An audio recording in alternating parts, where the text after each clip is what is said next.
Pregnant औरत ये देखकर डर गई कि पास ही एक आदमी गीली सूट में खड़ा है। उसके कपड़े देखकर उसे तुरंत लगा कि कुछ गड़बड़ है और वो जल्दी से जंगल की तरफ भागी। उसे छिपने के लिए घास का एक घना टुकड़ा मिला।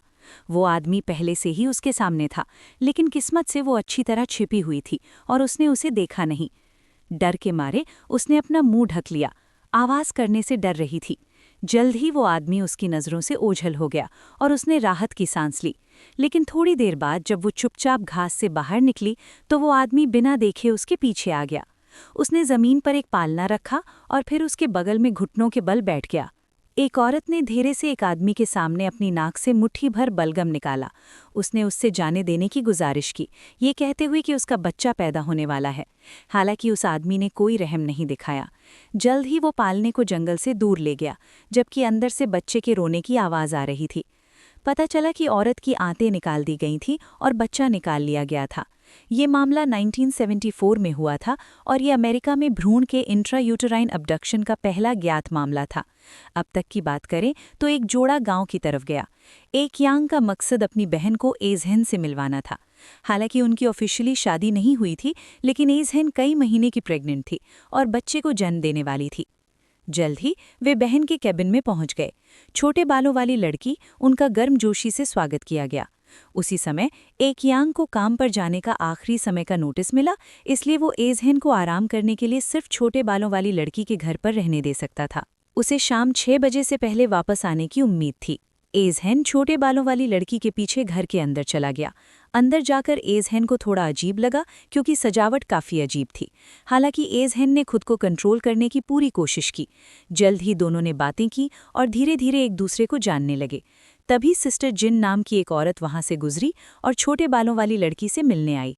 कुछ बातें करने के बाद सिस्टर जिन जल्दी से चली गई। छोटे बालों वाली लड़की और एजहेन वापस अंदर गए और एक यांग के बचपन के बारे में बातें करने लगे। जब वे बातें कर रहे थे तो छोटे बालों वाली लड़की अचानक जोश में आकर नाचने लगी। उसके नशे में आहजहन भी झूमने लगी। अचानक दरवाजे पर दस्तक हुई। छोटे बालों वाली लड़की तुरंत उसे खोलने गई। आह आह! हालांकि मुक्का छोटे बालों वाली लड़की के सिर पर लगा। शुक्र है दरवाज़ा ठीक से बंद हो गया। अब छोटे बालों वाली लड़की बेहोश थी और बाहर का कातिल कभी भी भाग सकता था। इसलिए आहजहन ने पुलिस को फ़ोन करने की कोशिश की, लेकिन उसके फ़ोन में सिग्नल नहीं था। वो बस बाहर वालों पर चिल्ला सकती थी, झूठ बोल रही थी कि उसने पहले ही पुलिस को फ़ोन कर दिया है और वे जल्द ही वहाँ पहुँच जाएंगे। जल्द ही बाहर शांति हो गई। आहजहन सावधानी से दरवाजे के पास गई, दरवाजे की दरार से बाहर झांकने की कोशिश कर रही थी। तुम्हें क्या चाहिए? दरवाजे के बाहर फिर से सन्नाटा छा गया। आहजहन डर के मारे हाँफने लगी। अचानक दरवाजे पर दस्तक हुई। पता चला कि सिस्टर जिन की बेटी जियाओ जिन उनके लिए कुकीज़ लाई थी, लेकिन आहजहन दरवाज़ा खोलने से बहुत डर रही थी। दरवाजे की दरार से उसने जियाओ जिन के ठीक पीछे कातिल को देखा। किस्मत से आहजहन ने जल्दी से रिएक्ट किया और जियाओ जिन को डरा दिया। आहजहन ने बताया कि बाहर वाला आदमी न्यूज़ का मशहूर आदमी है, वो कातिल जो अजन्मे बच्चों को किडनैप करता है।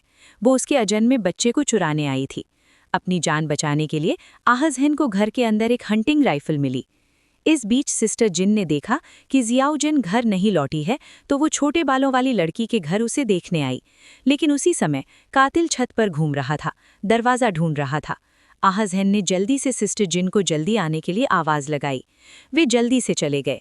आहजहन बस जल्दी से दरवाज़ा बंद कर सकी। जियाओ जिन अपनी माँ को ढूंढने के लिए बाहर जाना चाहती थी, लेकिन आहजहन ने कहा कि अभी बाहर जाना सुसाइड होगा। दोनों दरवाजे के पीछे से सिर्फ जिन की चीखें सुन सकते थे। आहजहन अपना पेट सहलाते हुए बिल्कुल बेसहारा महसूस कर रही थी। दूसरी तरफ जिन के पैर बंधे हुए थे। कातिल कुछ प्लान बना रहा था। थोड़ी देर बाद दोनों ने बाहर कार का हॉर्न सुना। जियाओ जिन अपनी माँ को बचाने के लिए बेचैन थी। उसने तुरंत दरवाज़ा खोला।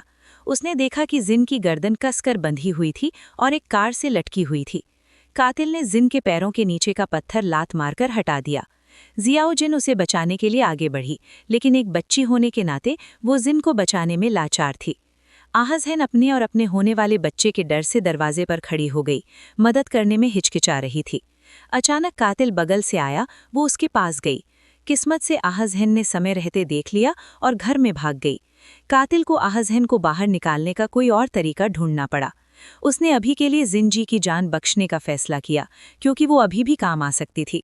अंदर छिपी आहजहन बेसहारा थी। अचानक उसे खिड़की के बाहर शोर सुनाई दिया। आहजहन ने एक खंजर पकड़ा और देखने गई। बाहर सब कुछ शांत देखकर वो आराम से खिड़की से टिक गई। अचानक अगले ही पल हत्यारे ने उसका कान काट दिया। आहजहन दर्द से चीखी और खिड़की से बाहर दहाड़ते हुए कहा कि कोई भी उसके बच्चे को नहीं ले सकता। उस पल वो बहुत चाहती थी कि यहाँ कियांग आ जाए। फिर आहजहन ने बाहर एक और चीख सुनी। दरार से उसने जियाउजिन को जमीन पर पड़े देखा और उसके पीछे एक कार स्टार्ट हो रही थी। जिनजी की आंखों में पूरी निराशा देखकर आहजहन और बर्दाश्त नहीं कर सकी और दरवाजा खोल दिया। उस पल हत्यारा धीरे धीरे अपनी कार चला रहा था। जैसे ही कार जिनजी के पास पहुंचने वाली थी, हत्यारे ने आहजहन को इशारा किया, उसे पास आने का कहा, वरना वो जिनजी को कुचल देगा। आहजहन नहीं चाहती थी कि उसकी वजह से जिनजी की मौत हो, इसलिए वो आखिरकार भारी कदमों से कातिल के पास गई। कातिल ने गुस्से में आहजहन का पेट छुआ, लेकिन आहजहन ने पहले ही भागने का प्लान बना लिया था। बचाओ! आहजहन की हरकतों से कातिल को पूरा गुस्सा आ गया, जिसने जोर से गैस दबाई और उसे कुचल दिया। आहजहन हैरान रह गई, लेकिन शुक्र है कि उसके पैर डगमगाए नहीं। कातिल को कार से बाहर निकलते देख आहजहन तेजी से घर के अंदर भागी। जैसे ही अंधेरा हुआ, लड़की आखिरकार कोमा से जाग गई। तभी एक पुलिस की गाड़ी बाहर आकर रुकी। आहजहन मदद के लिए बाहर निकली, लेकिन उसे हैरानी हुई कि कार में कोई ऑफिसर नहीं था। कुछ गड़बड़ होने का एहसास होने पर आहजहन जल्दी से वापस अंदर चली गई, लेकिन कातिल ने उसे किडनैप करके अंदर ले गया। छोटे बालों वाली लड़की, जो अभी जागने की वजह से अभी भी परेशान थी, कातिल से लड़ने के लिए चाकू उठा लिया। अचानक एक घायल पुलिस वाला आया और उसने कातिल को आहजहन को छोड़ने की चेतावनी दी। हैरानी की बात यह है कि कातिल ने उसकी बात मान ली। जैसे ही पुलिस वाला कातिल के पास पहुंच रहा था, उसके गले में चाकू घोंप दिया गया। पता चला कि छोटे बालों वाली लड़की कातिल की साथी थी, लेकिन इससे भी ज्यादा उम्मीद नहीं थी कि जब कातिल हुड हटाने के बाद आहजहन के सामने उसका मंगेतर खड़ा था। असल में छोटे बालों वाली लड़की आह कियांग की बहन बिल्कुल नहीं थी। दोनों सच्ची सोलमेट्स थीं। आहजहन तो बस उनकी ब्रीडिंग मशीन थी। आहजहन का गुस्से वाला एक्सप्रेशन देखकर दोनों जोर से हंसने लगे। आहजहन ने मौके का फायदा उठाया, पुलिस वाले की पिस्तौल उठाई और भाग गई। लेकिन जैसे ही वो भागने के लिए अपनी कार में बैठी, आह कियांग ने उसमें तोड़फोड़ कर दी, जिससे वो इस्तेमाल करने योग्य नहीं रही। गुस्से में आहजहन बाहर निकली, आह कियांग पर बंदूक तान दी और दूसरी कार की चाबियां मांगी। आह कियांग इस डर में कि बंदूक उसे ना पकड़ ले, बेमन से मान गया। आहजहन ने जमीन से चाबियां उठाईं, फिर आह कियांग की कार ढूंढी और तेजी से गाड़ी भगा दी।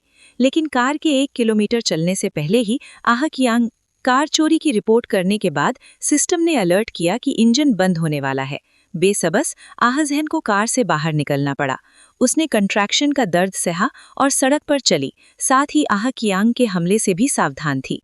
तभी आहजहन ने दूर से एक कार को आते देखा और तुरंत हाथ हिलाया। अचानक आह कियांग अचानक आ गया, उसे पकड़ लिया और पेड़ों के झुंड में खींच लिया। उसने आहजहन के सिर पर बंदूक तान दी और उसका मुंह बंद कर दिया। कार के जाने के बाद ही आह कियांग ने उसे छोड़ा, लेकिन अगले ही पल आहजहन को एमनियोटिक फ्लूइड का बड़ा बहाव महसूस हुआ। फिर आह कियांग उसे वापस कैबिन में ले गया। छोटे बालों वाली उस औरत ने खुद आहजहन के बच्चे को जन्म दिया। पता चला कि छोटे बालों वाली औरत बांझ थी और आहजहन के बच्चे को अपने लिए रखना चाहती थी। आहजहन के सफलतापूर्वक बच्चे को जन्म देने के बाद छोटे बालों वाली औरत ने आह कियांग से आहजहन को मार देने का कहा। जब तक वो जीवित थी, वो उनके लिए खतरा थी। लेकिन आह कियांग अचानक हिचकिचा गया, क्योंकि ये उनकी योजना का हिस्सा नहीं था। छोटे बालों वाली औरत ने उसे याद दिलाया कि अगर उन्होंने आहजहन को नहीं मारा तो वे अपना बाकी का जीवन जेल में बिताएंगे। उसने आह कियांग से फायदे और नुकसान को तौलने को कहा। इसलिए छोटे बालों वाली औरत बच्चे को लेकर पहले कार में बैठ गई और बाकी गंदगी आह कियांग पर छोड़ दी। घर के अंदर से चीखें सुनकर पता चल रहा था कि आहजहन को अमानवीय यातना दी गई थी। इसके तुरंत बाद आह कियांग कार में आ गया। उसने आह भरते हुए कहा कि वो आहजहन को मारने के लिए खुद को नहीं लगा सकता। छोटे बालों वाली औरत गुस्से में थी।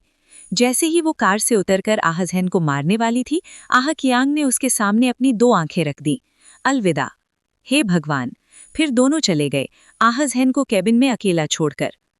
2025 की अमेरिकन हॉरर फिल्म लकी की समरी यहीं खत्म होती है। कुल मिलाकर कहानी काफी आसान है और ओरिजिनल फिल्म की वैल्यूज काफी चौंकाने वाली हैं। फीमेल लीड की एक्टिंग काफी अच्छी है। ये फिल्म कम बजट की हॉरर फिल्मों में मास्टरपीस मानी जाती है। जो लोग इंटरेस्टेड हैं वो ओरिजिनल देख सकते हैं। ठीक है, आज की शेयरिंग के लिए बस इतना ही। देखने